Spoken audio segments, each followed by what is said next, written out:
Well, good morning and welcome to our virtual service. My name is Reverend James Parker. It's just such a pleasure to be here with you today. We've got a lot to cover and I'm going to dive right in. My lesson today is Building Self-Awareness, Part 2.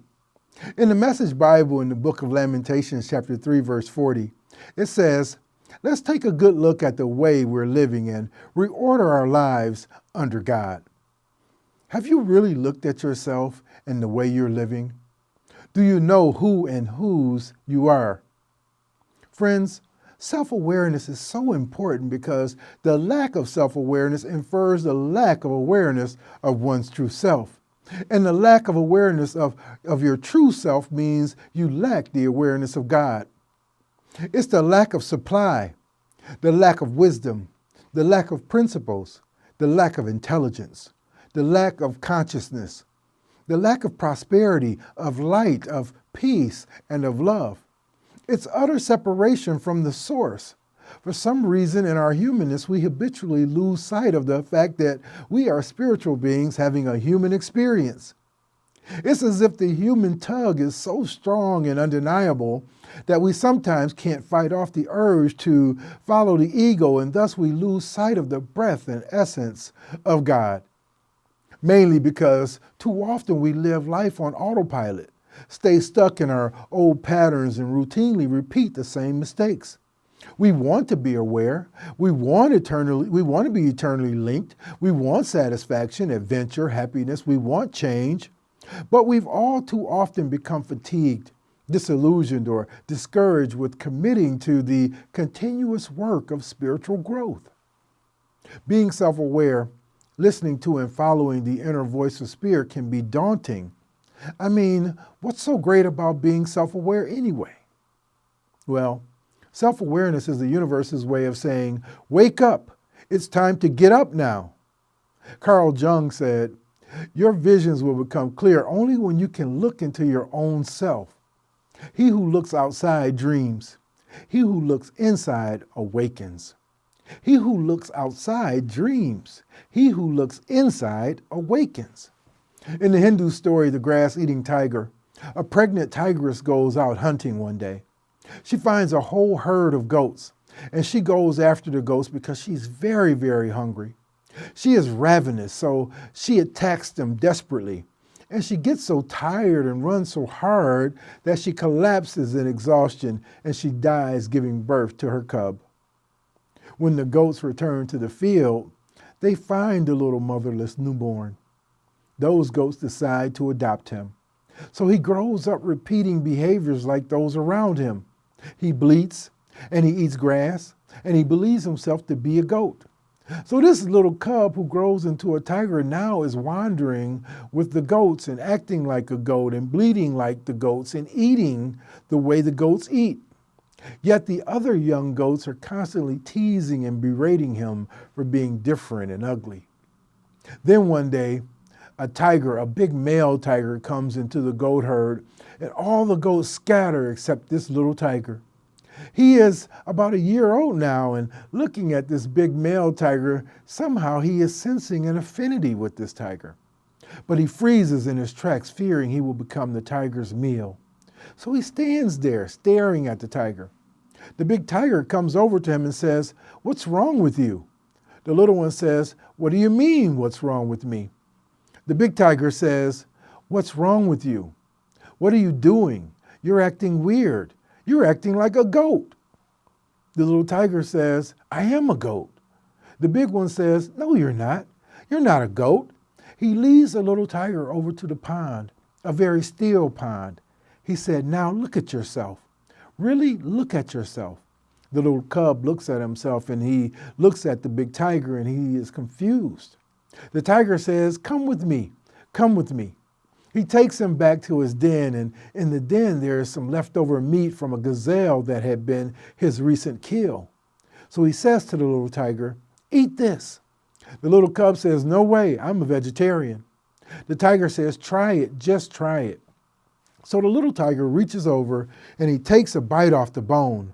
When that little tiger who thought he was a goat reaches down and tastes some of the meat, at first he chokes on the meat. He gags and then a piece of that meat enters his bloodstream. And the cub begins to stretch. He bares his claws. He opens his mouth wide and he lets out for the very first time in his life a roar. That first roar isn't very fearsome. It's not yet all the roar that the tiger will give, but that first roar is called the roar of awakening. It's the first moment that he recognized that he wasn't who he thought himself to be. He was limited to the kind of life he had been living and discovered that there was way more for him. And so it is for every one of us. We sometimes fall into a limited way of seeing ourselves. But there's something very, very powerful in the shifting of your self-image from a human personality with your old past-driven story and understanding about who you are to a consciousness aware of understanding of your true self, your self-awareness. This can be very hard for us. Many people are afraid of change and revelation, afraid of what they may find out about themselves, afraid to take action. DeLillo said, "Fear is self-awareness raised to a higher level." Fear is self-awareness raised to a higher level. Friends, fear is such a debilitating state of mind, and all too often your worries are unfounded.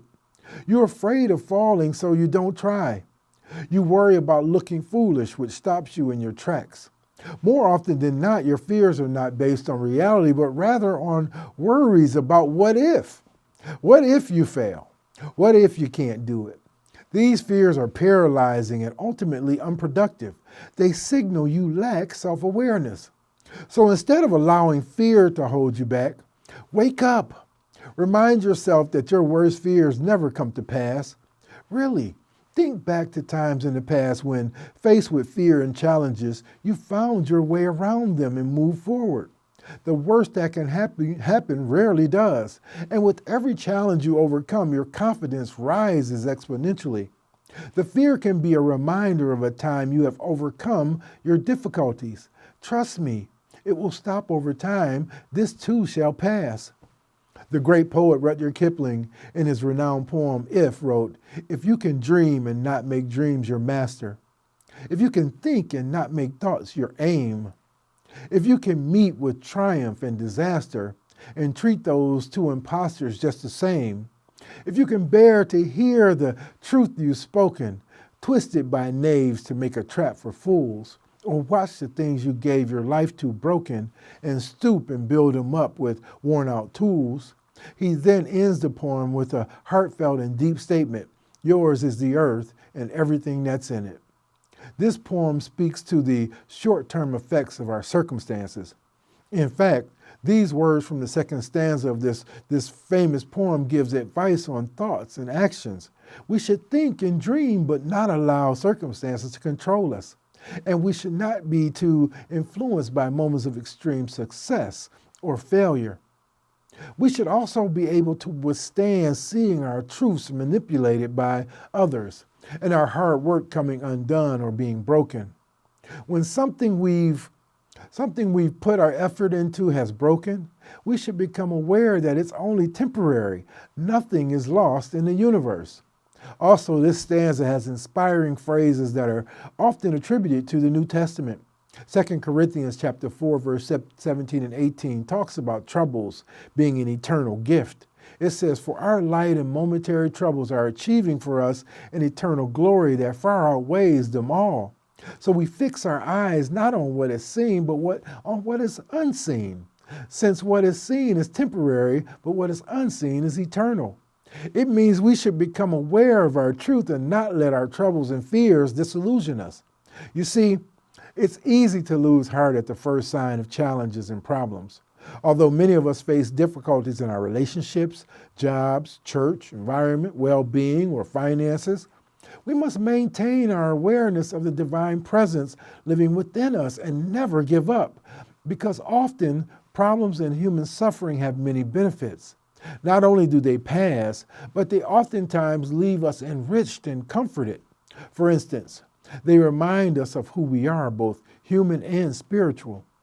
They humble us and eventually turn us away from the ego, because the ego is only concerned with looking good and wants nothing to do with solving our problems.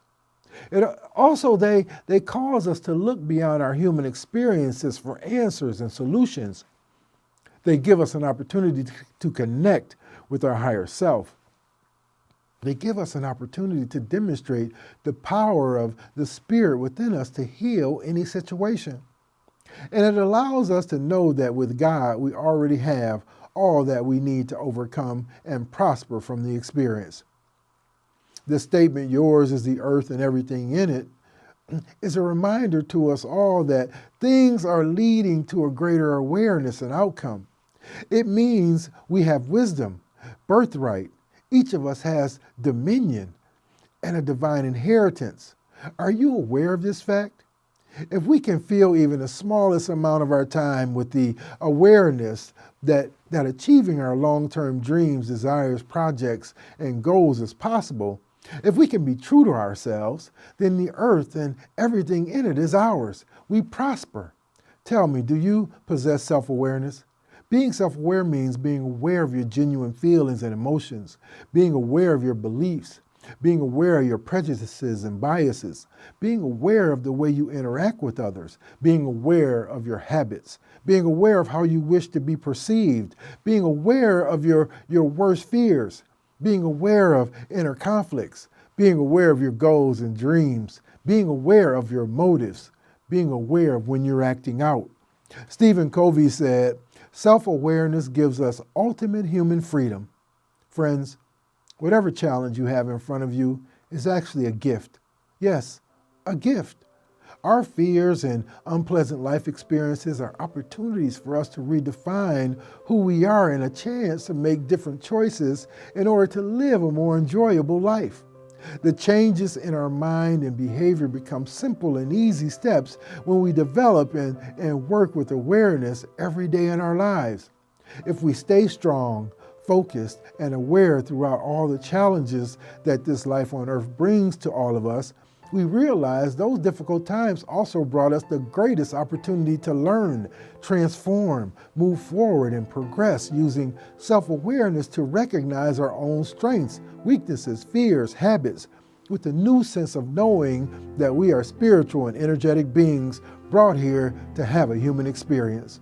Nisar Maharaj said, in the light of calm and steady self-awareness, inner energies wake up and work miracles without any effort on your part. With self-awareness, inner energies wake up and work miracles. The power of awareness is key to understanding ourselves better. We instantly become empowered with new opportunities and possibilities. Simply take a good look at the way you're living and reorder your life in connection with God. Come into a calm, steady awareness and watch your inner energies wake up and work miracles in your life. Through self-awareness, we discover a peace with who we are, why we are here, our purpose, passions, and plans for life, while learning to proactively manage our thoughts, emotions, and behaviors on the spiritual pathways of life. If you want change, if you really want change in your life, you must incorporate a daily practice of self-awareness and watch the changes unfold. Friends, like the big tiger said to the cub, look at yourself. Really look at yourself. What do you see? Can you hear the universe? Wake up. It's time to get up now. It's time to spring into a knowing of who you truly are, to come into an awareness of your true self, for yours is the earth and everything in it. Are you willing to do this with me today? Well, thank you all, and God bless you.